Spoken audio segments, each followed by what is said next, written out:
hello, and on behalf of Americans for Democratic Action, welcome. I'm so glad you're with us for our combination virtual and in-person gathering.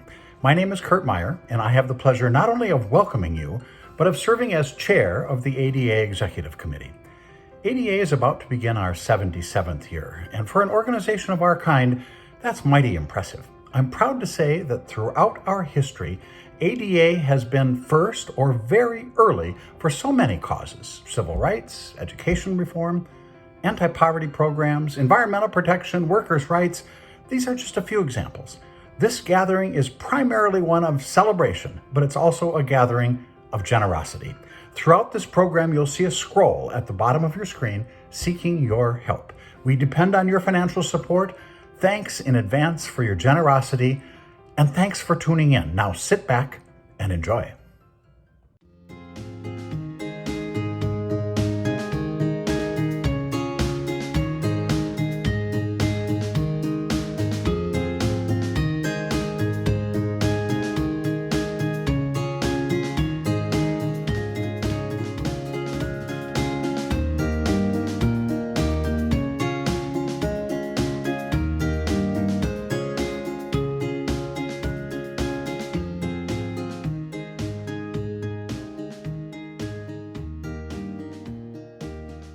Last year, I had the honor of receiving the James Wexler Journalism Award.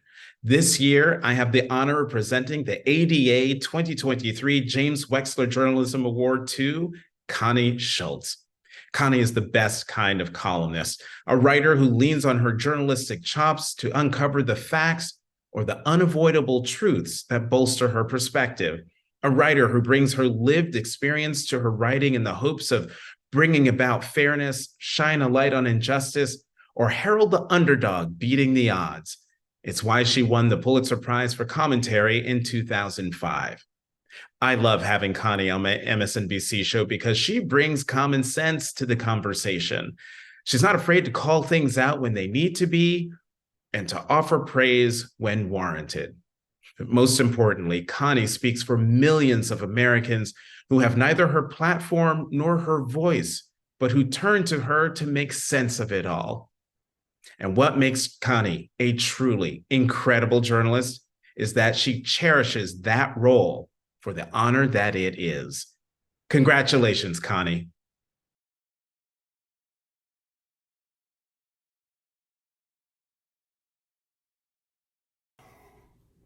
Hello, everyone. It's Connie Schultz. I'm coming to you from our home in Cleveland, Ohio. I'm in my office because it's the one place I can keep the dogs from barking and interrupting us.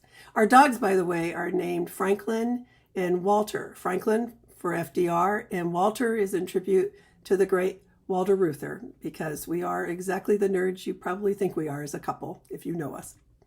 I want to thank Jonathan Capehart for the introduction. I was one of Jonathan's first guests on his show, and I'm so happy that it's going strong. And I am so grateful to Americans for Democratic Action, well, for honoring me. This was quite a surprise, and I am so touched. I'm trying to think of how to describe briefly why I do what I do, because I suspect that's why we gather. We have these things in common, the work in common. And as a journalist for many years, for 2 decades, I was a reporter trying to focus as often as I possibly could on the people who get less coverage.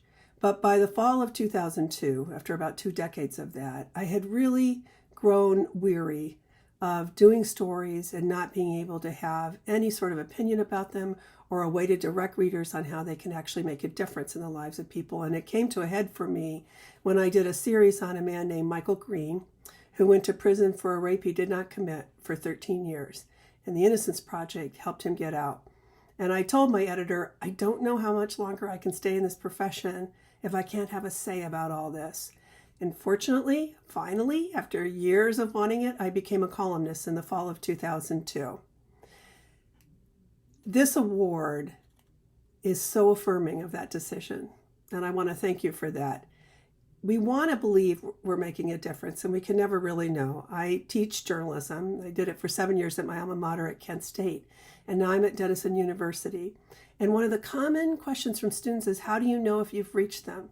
And I assure them that when the work is mighty, we are reaching people we will never meet and people we will never hear from. And we have to trust that the work itself is enough. The intention is enough, and the work will never end. I'm often accused by certain readers, mostly conservative readers, to be honest, mostly men, let's just really get honest here, that I have an agenda as a columnist, and I readily acknowledge that. I have an agenda of gratitude. My father, this is his pen. Well, he never picked it up. My dad was a utility worker, a member of Local 270 of the Utility Workers of America. He died in 2006, a few years after he had retired, and he had never picked up his retirement pin. And so in 2012, Local 270 gave it to me, and I thought it would be appropriate to wear it today. I wish he were here. Of course I do, so many days. My dad's union wages and union health benefits saved my life when I was a teenager. I had really bad asthma. I was rushed by ambulance from Little Ashtabula, Ohio to Cleveland Clinic twice and almost died one of those times. But his wages, his income, his protections made it possible for me to thrive. I am also grateful. I have an agenda of gratitude, and I'm sorry I'm stumbling, but this is like the 15th time I've tried to tape this, so you're going to get this one. Be glad you didn't see the first 14. I am also a liberal, I have to be, because it was low interest student loans and grants that made it possible for me to be the first in my family to go to college. And I went to Kent State University, and I graduated with a journalism degree, which changed my life. I am also a liberal out of gratitude because of the women's movement. Without it, I would have been relegated to the women's pages of newspapers. I'm not saying there's anything wrong with that. I'm saying I definitely didn't want to be there. And instead, I got to cover the world. And I've had the chance for 21 years now to write whatever's on my mind, including politics. Well, everything is political, right? So everything except our dogs. Although if you listen to some readers, apparently they're political too because of their names. I love what I do for a living. My mother was a nurse's aide, and in the last few years of her life, she was a hospice home care worker. She told all three of us girls, don't marry him until you see how he treats the waitress. What she meant, of course, by that is how we treat the people we're allowed to mistreat is the measure of who we are. That has driven my work, and it has driven my life. I thank you for saying it all mattered. And I also want to thank you for this beautiful word. It's so pretty. It's heavy. And I want you to know I took the time to read the instructions, and the clock is working. And it's going to sit at my desk where I teach because I know my students will ask about it. And I'm going to tell them the story of Americans for Democratic Action. Thank you, everyone.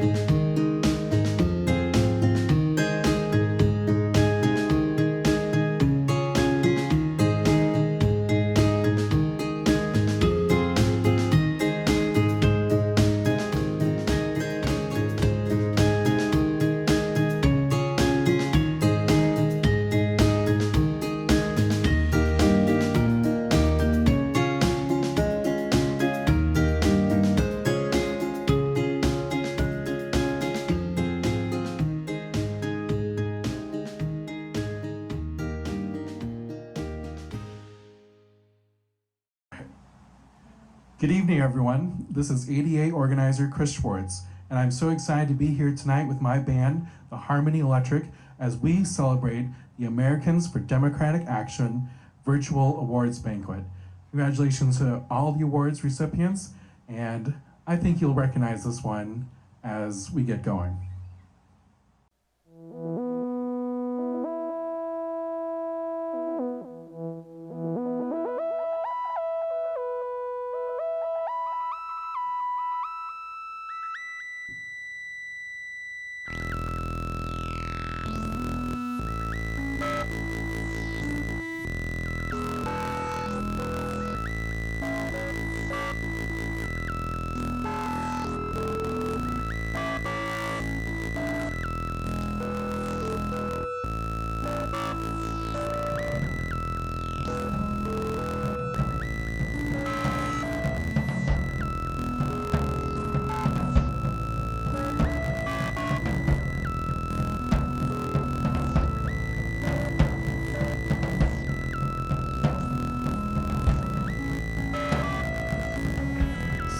Something's happening here.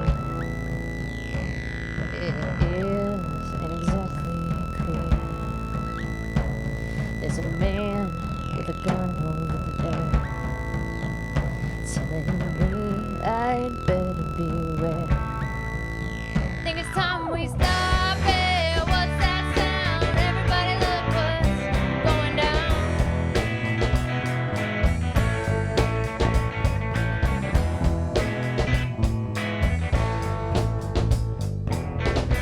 Battle lines being drawn between what is right and what is wrong. Young people speaking their minds, getting so much resistance from behind. Think it's time we stop it. What's that sound? Everybody look what's going down.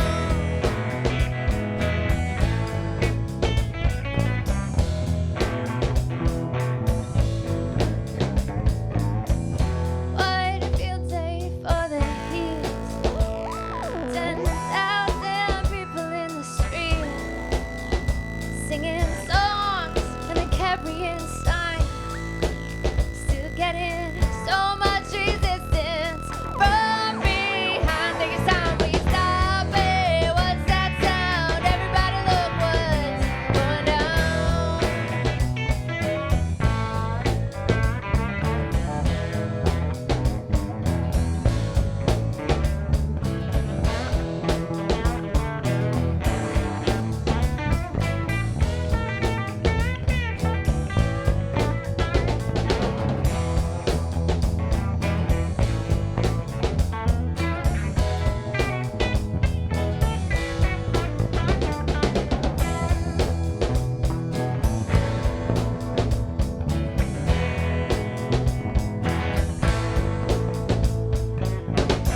Paranoia strikes deep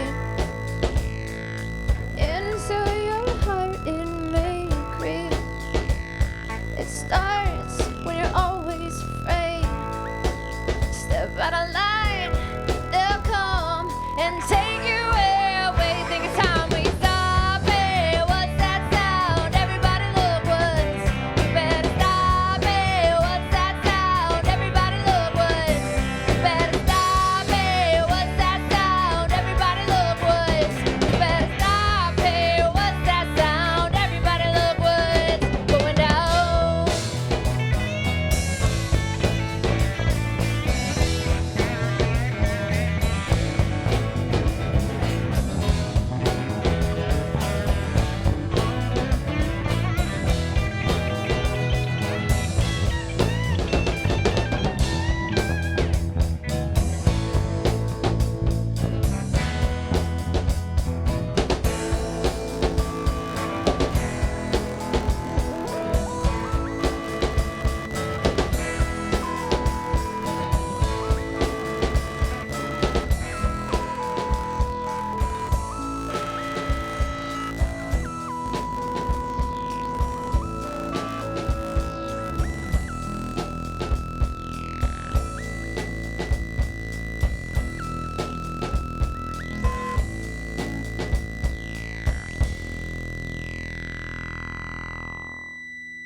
fellow ADA members and supporters. It is really a privilege, a personal privilege, for me to be able to speak just briefly to you about our beloved late board member, Dr. Leon Schultz. Let me make this two most important comments and descriptions about him. For those of us who presided, or those of us who spoke at ADA meetings, Dr. Sturtz was enormously helpful because he gave to us, with his subtle facial expressions, his eyebrows, his smiles, his tilt of his head, and the like, whether we were on target, off target, too long, or right on the money. It was very helpful to be able to conduct the meetings with that wonderful guidance from Dr. Sturtz. Dr. Sturtz did not speak much in meetings, but when he did, he spoke effectively, thoroughly, persuasively, and most importantly, all of us who heard him listened and we heeded. He was a wonderful and ideal board member. We will miss him. Thank you. Hi there.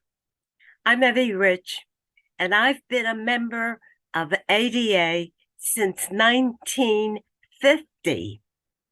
Now, Leon Sturtz was also a member for at least that long, I think. We were the same age. Now, I never really remember him until maybe the late 1960s, when he would come to ADA board meetings with his mother. Now, he was very quiet and laid back, like my husband Marvin, my late husband Marvin. However, when he spoke up, one listened. He was from Beaumont, Texas, and the only white person I had ever met from Texas who was a progressive, a liberal. All right, in the ensuing years, we became friends, and I don't quite know when his mother died, but after she did, he came alone to the ADA board meetings. And so I said to Marvy, honey, let's reach out to Leon, which we did.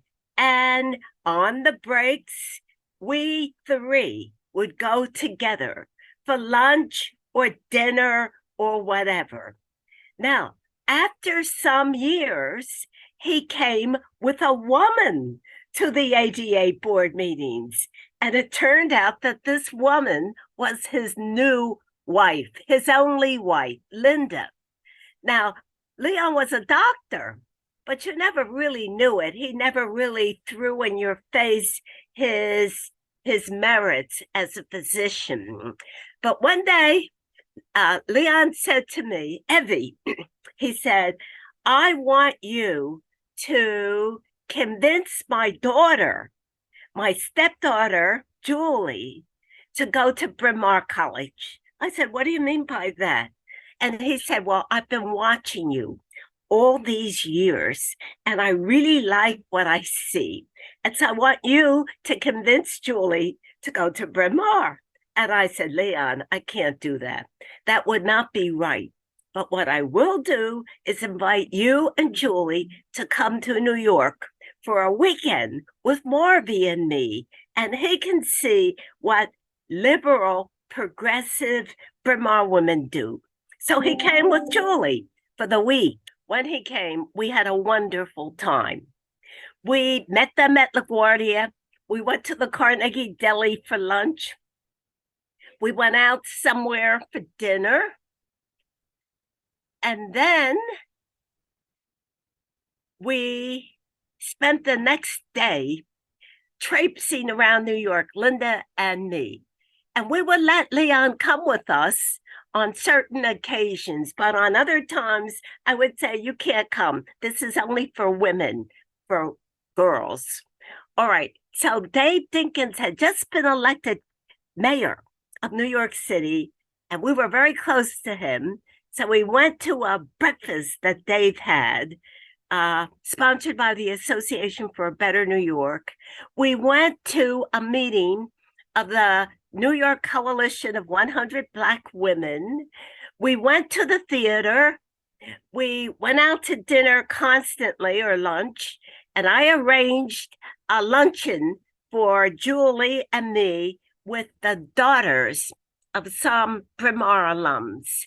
And Leon would say to me, well, Evie, how are you doing? And I said, I don't know. Well, by the time they went home, the weekend was over, and Leon called me the next morning. He said, yes, she's going to Bryn Mawr. And so Julie, his stepdaughter, went to Bryn Mawr. She became the editor of the Bryn Mawr News, carrying on the liberal progressive traditions of her stepfather, whom she considered her father. So what can I say to you? Then Leon moved to Kentucky, where he was a doctor in a prison. And ultimately, he moved to Maryland, where he continued his professional duties. Every Christmas, he sent us a bouquet. And in closing, let me just say this. We were in constant touch. And there's a great poem. It says, there is no death. The stars go down to shine again on another shore, and bright in heaven's firmament, they shine forevermore. Well, Leon's star shines for me forevermore. Thank you.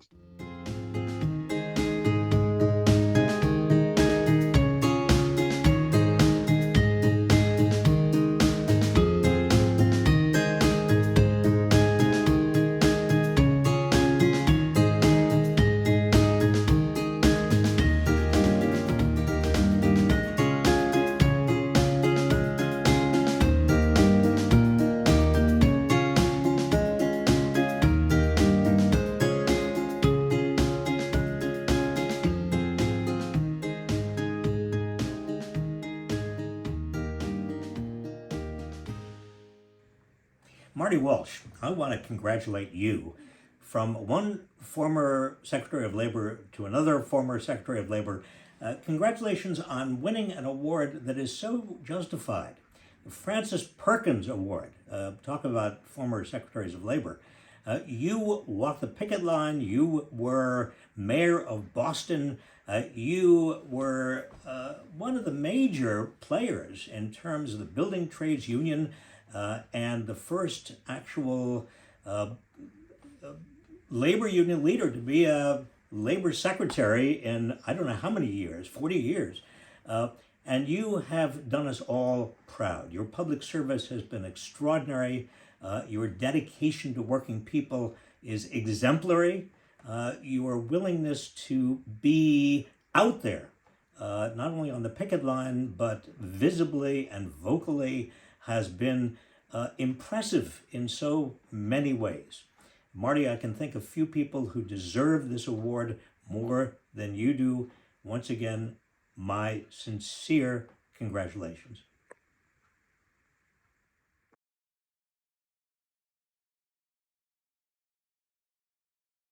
Good evening, everyone, and thank you to the Americans for Democratic Action for honoring me with the Francis Perkins Award, and to former Labor Secretary Reich, thank you for that kind introduction.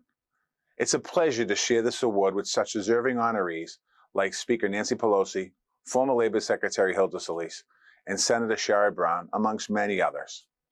I really want to thank all the work that people are watching this do for the American worker today in the labor movement. Again, thank you, Americans Democrat for Action, for this honor, and I look forward to continuing to work with you in the fight for worker justice.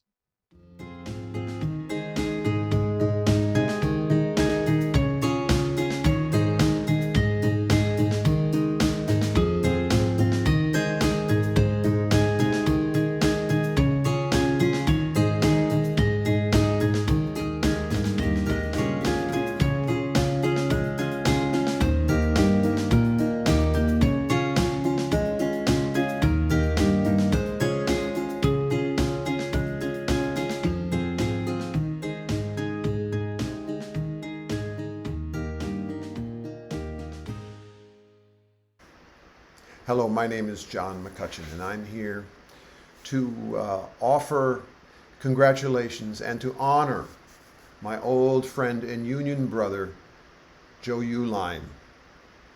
I bring these greetings on behalf of his fellow workers in American Federation of Musicians, Local 1000, of which Joe is a proud member and was involved in the very early days of its formation. I first got to know Joe at the Labor Heritage Foundation's Great Labor Arts Exchange, golly, probably 35 or 40 years ago. He welcomed me to that gathering and to that community with open arms. And it was at those gatherings that our union local was first conceived and, in fact, chartered by the AFM. We also served together on Grassroots Leadership's board of directors, where I saw him work with an organization in a remarkably incisive and insightful and progressive way. It was just the tip of the iceberg of Joe's talents. We are lucky to call him our friend and our comrade, and I'm proud to be here today to represent Local 1000, your union local, Joe, in honoring you today. Of course, one of the pioneers in bringing music to workers was Joe Hill of the Industrial Workers of the World, Wobblies. On the night before he was to be executed, he handed a piece of paper through the bars and said to the young man he gave it to, "Here's the last thing I'll ever write. Don't even have time to put a melody to it. It's my last will and testament." Well, 100 years later, it finally has a melody. This is for you, Joe. My will is easy to decide, for there is nothing to divide. My kin don't need to fuss and moan. Moss does not cling to a rolling stone. My body, if I could choose, I would to ashes it reduce. Then let the merry breezes blow my dust where some flower grows. Perhaps some fading flower then will come to life and bloom again. This is my last and final will. Good luck to all of you.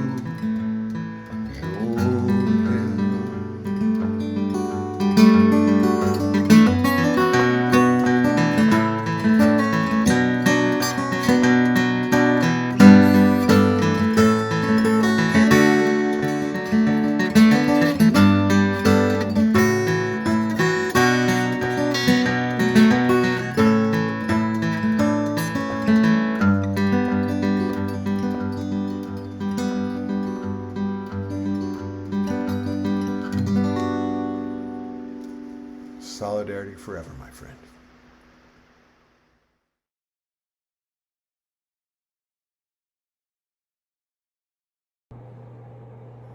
Greetings, friends, brothers, sisters, siblings, comrades all. Win Newman was a friend and a mentor. When I was just starting out, he accepted me as a brother and a colleague. He taught me a lot, especially about fighting for what you believe in. I'm so honored to receive the Win Newman Lifetime Achievement Award from Americans for Democratic Action. Art is a critical complement to activism, for no matter how brilliant our attempts to inform, it is our ability to inspire that makes the difference and builds a movement. Music is my art form, and I've been a proud member of the American Federation of Musicians for 57 years, having joined in Cleveland, Ohio at the age of 13. We live in a time like no other in human history. Income inequality has reached disgusting levels. Never before have so few taken so much from so many for so long. And after 4 decades of public knowledge about global warming, with all the early predictions not only coming true, but with the impacts arriving sooner than we thought and with far more intensity, we are living in the era of climate chaos, and the human race is staring at the precipice of climate catastrophe that will cause massive economic and social disruption. But we can do something about it. We can end the extraction and burning of fossil fuels, reconstruct our energy, agriculture, and transportation systems, and reverse global warming. And we can do this while creating good-paying jobs, union jobs, throughout the economy. We can imagine and create a new societal construct built on the concepts of full-spectrum sustainability, economic, social, and environmental justice. At the Labor Network for Sustainability, we are fighting for a future where everyone can make a living on a living planet. That's our mission. Thank you.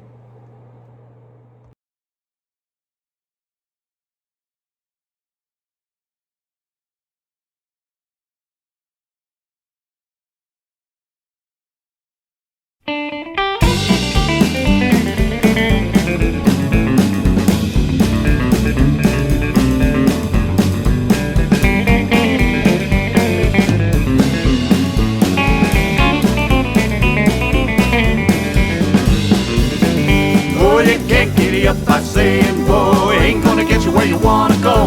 No time for moving slow. Can't giddy up by saying, whoa. Well, people always tell me you can't do things so fast. Take it slow, be real careful, can't upset the past. Well, I just don't know, don't see things quite that way. Best I can tell, we're about out of time. Here's what I've got to say. Boy, you can't giddy up by saying, whoa, ain't gonna get you where you wanna go. No time for moving slow. Can't giddy up by saying, whoa.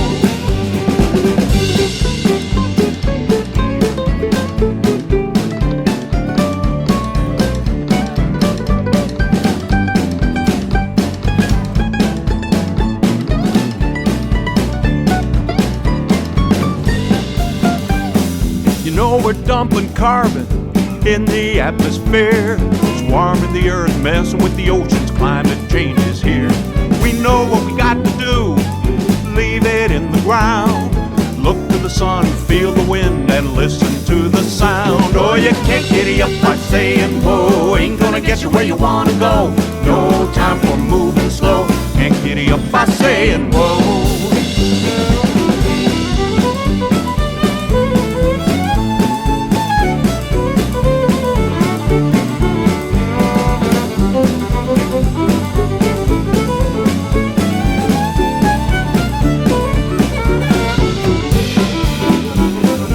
Richer, getting richer, all across the land. Poor getting poorer, and the middle class is slammed. We know what we got to do to solve this one as well. Tax the rich, give the workers a raise, tell the bankers to go to hell. Oh, you can't giddy up by saying, whoa, ain't gonna get you where you wanna go. No time for moving slow. Can't giddy up by saying, whoa.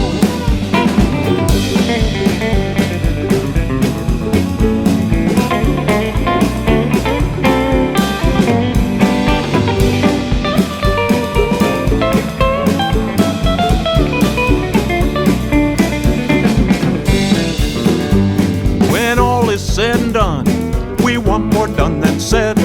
Seems like in this world of ours you just can't get ahead. We bailed out those bankers real quick when they messed things up. Rest of us left holding the bag. For me, I've had enough. Boy, you can't giddy up by saying, whoa, ain't gonna get you where you wanna go. No time for moving slow. Can't giddy up by saying, whoa.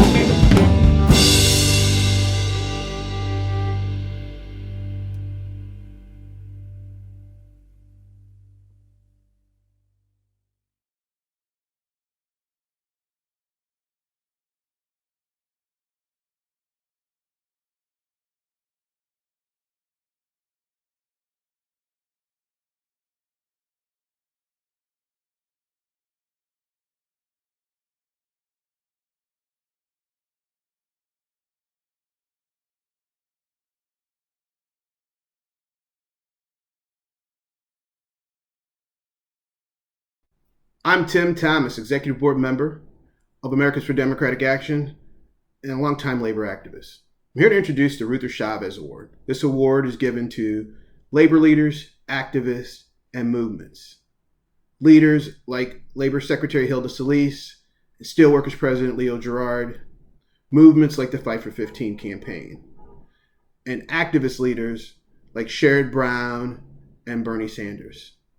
This year, 88 honors United Auto Workers President Shawn Fain for his steadfast commitment to working people and to the members of the UAW.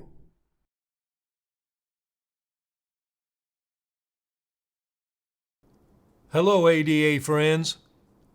I am honored to accept the Ruther Chavez Workers' Rights Award on behalf of the members of the UAW. Our union has undergone some big changes in a short time. 2 years ago, UAW members and retirees passed a referendum that established the first ever direct election of our union's top officers. For decades, the UAW has been run as a one-party state by the corrupt administration caucus who put their own personal interest above the interest of the membership. Me and my slate face great odds in our efforts to unseat this deeply entrenched machine and bring a democratic and fighting spirit back to the UAW. As workers have shown time and time again, when we join together for the greater good, there is no power on earth that can stop us. We have set the UAW on a new path. The members elected us because we know that a fighting, member-run UAW is the solution to the problems we face as a union and as a working class. It is the greatest honor of my life to serve the UAW membership as their president. I am humbled every day knowing that I carry the torch that Walter Reuther once held.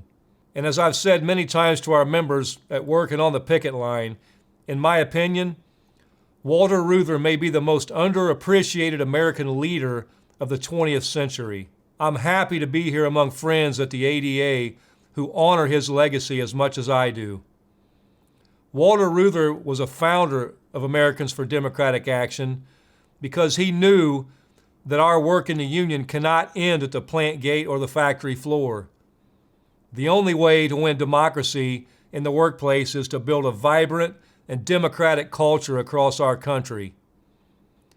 When our democracy was threatened in World War II, Walter Reuther was the architect of, and the UAW membership was essential in building what was called the arsenal of democracy.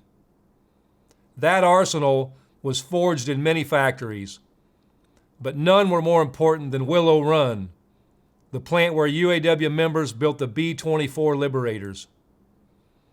And so it was fitting that last week, Willow Run was again the site of a historic step forward in our democracy. A GM parts distribution facility is there now. It's one of the 41 Big Three facilities where our members are now on strike. And it was there last week that President Joe Biden joined our picket line. He became the first sitting U.S. president to walk the line with workers on strike.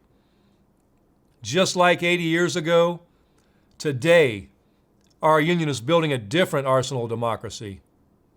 But this war isn't against some foreign country. The front lines are right here at home. It's the war of the working class versus corporate greed. And we are the new arsenal of democracy. The workers are the liberators, and our strike is the vehicle for liberation. I want to be clear about one thing about the president's historic visit.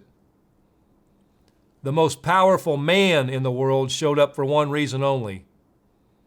Because solidarity is the most powerful force in the world. Your solidarity with us at this critical time is deeply appreciated by every UAW member. When we stand together, united in the cause of economic and social justice, there's nothing we can't do. Our solidarity is the solution to the problems we face as a nation. When working class people stand up, when working class people fight for social and economic justice, when working class people go on strike, We can put an end to the race to the bottom. We can stop the struggle of living paycheck to paycheck. We can start building an economy that works for the working class. So thank you for standing with the members of the UAW, and we are proud to stand with you.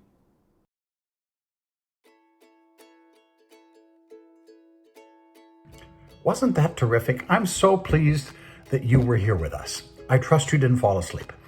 ADA has been ever watchful. Imagine, ADA has not fallen asleep for almost 8 decades now, doing what we can to advance the progressive action in this country, to create a more progressive America.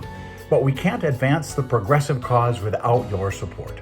Won't you please join us? I don't know if you know this, but I can see you, and I know what you're asking about now. How can I support ADA?